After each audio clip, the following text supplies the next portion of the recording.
All right, everybody, here's your core bites number 127, and I do not have my ladybug with me today since we are having that severe weather.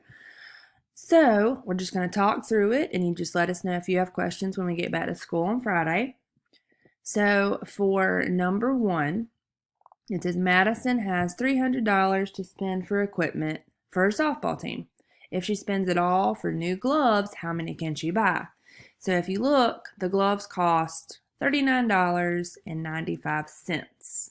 So if you add that up, you could add it up 7 times.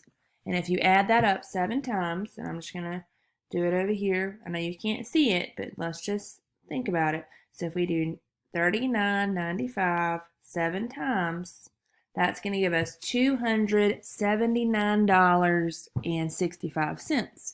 That's less than $300.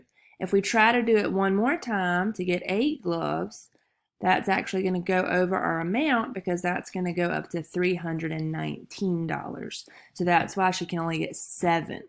Okay? For number 2, 1,000 hundreds equals how many 10,000s?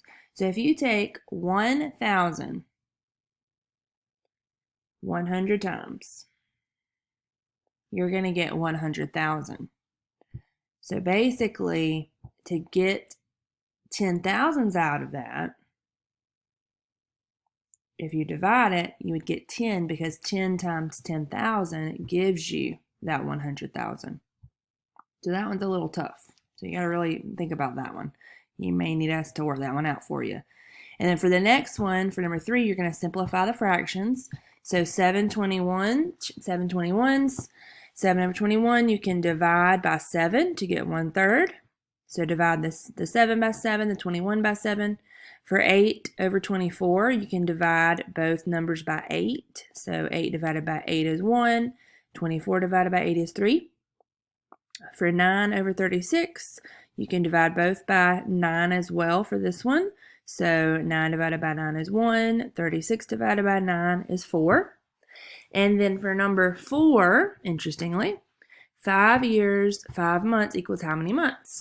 So you know that every year has 12 months. So if you multiply 12 times 5, that would give you 60 months. Then you have 5 months left over. So 60 plus 5 gives you 65 months. And then the last one, what does the following represent? These would be intersecting lines. They are not parallel because they're not like the interstate running side by side. They're not perpendicular because you don't see it at a right angle like a stop sign. So these would just be intersecting lines because they are at odd angles and they're just going over each other. Okay? So guys, just let us know if you have questions, and I hope you have a great day.